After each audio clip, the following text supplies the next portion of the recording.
So I have like 4 other videos right now being in various stages of shooting and editing and etc. So I figured I'd just add like a 5th. So if you hadn't heard from me in a while, there's lots of stuff coming.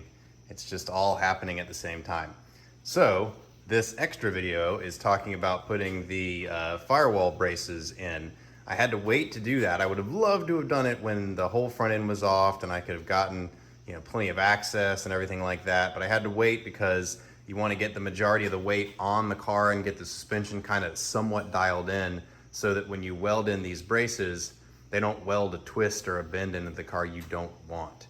And so I'll show you the tubes in a second, but you can kind of see over here, there's I think it's like a 1/4 inch or a 3/16 inch steel plate that goes right there, and one over here. This kit's from Speedtech, and again, keeping with the Speedtech philosophy, it is generally well thought through, but poorly documented. No difference here. So nice plate, fits right in here, but the directions they give you are actually for the first gen, which have a completely different plate over here. And so you're left to kind of figure it out. I suppose you could use these 3 holes they put as rosette welds, but I want it to be removable because I did all that work underneath, if you remember, with the subframe connectors to make it removable. So I had to put bolts, but the bolt holes kind of, over here, they kind of go into the air intake that goes into the cabin. It's not a big deal. Over here, these two actually, there's a space between kind of the air manifold here and the firewall. And so you actually have to get inside and slip a nut up in there in a really tight area to get these two in. This one over here, that was the original hole location. And that actually went right through where there's a body seam. So that would never have worked. So a rare miss on Speedtech's part. That hole is not in the right location. So I added another one, which is just far enough over that it clears this body panel on the inside, this body seam on the inside, but it's far enough this way that I can put it on with the quarter panel being in place. So now that I've got that in place, what I've got to do is get the other end in place, and this is one of those fittings. So this is the fitting. It's kind of rusty because it's been sitting out here for a little while. This is the fitting that goes down on the top of the shock tower, and I'll show you where it is. It's right there. That's the other fitting. So it's got a tab that's already built into the Speedtech frame, and it bolts right to it. One of the problems is there's just not a lot of room down there, and so I'm gonna have to wrestle with this to get this bolted in because the cross shaft, the top suspension cross shaft bolt actually interferes with it. So I might have to like take the cross shaft bolt out to bolt this on, and then bolt the cross shaft back on.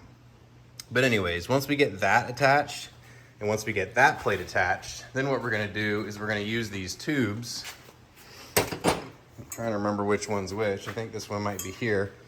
So these tubes will go down in here. So that tube will go to, that's the tab that the fitment will attach to. It goes right there, and then it kind of goes back over here, and it will land flush against this. Now, you obviously have some trimming to do, because if I were to do this setup right here, it would miss it completely. So the whole concept is that you come in and trim it and trim it and trim it until it fits. And so what I'm gonna do is go ahead and do the trimming, fit it, hopefully it fits nice and snug, and then I'll tack it in place, and then I'll remove the whole setup, take the whole setup kind of out and away, and finish weld it, paint it, slap it back in the car.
take them out of the car. I've cut them to fit, I've beveled the edges, I've cleaned everything up and set them in place, and then tack welded up here and tack welded down there.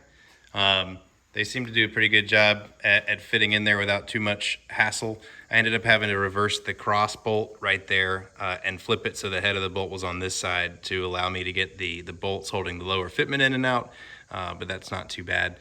The only thing to be careful of is because you can't put these in until you got most of the weight on the car, there's a lot of things that could be easily burned by tack welding, so I just kind of used a welding glove as something to protect from getting the sparks and things on such. So now they'll come out hopefully easily, and then I'll TIG weld around the bases, paint it, and then they can go back in.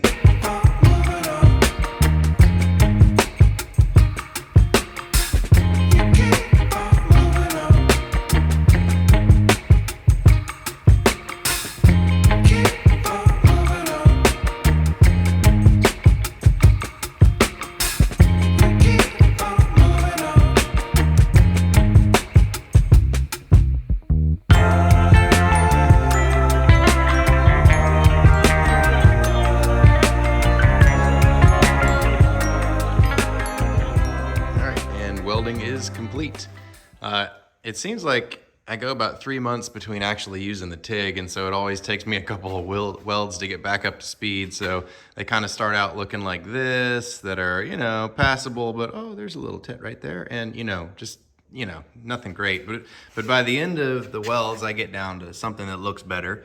I haven't touched this at all with the brush, but yeah, so what I really just need to do is just weld some scrap before I start on anything I care about next time.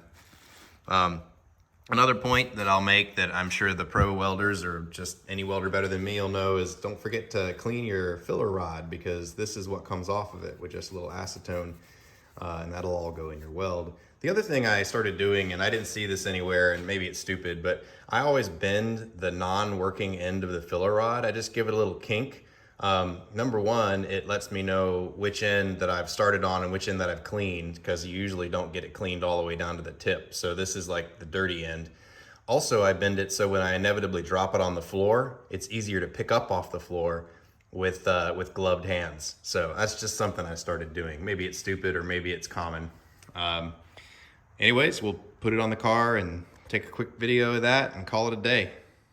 And here they are in the car all bolted in. So now I can kind of finish running some of the wiring and some of the other stuff over here.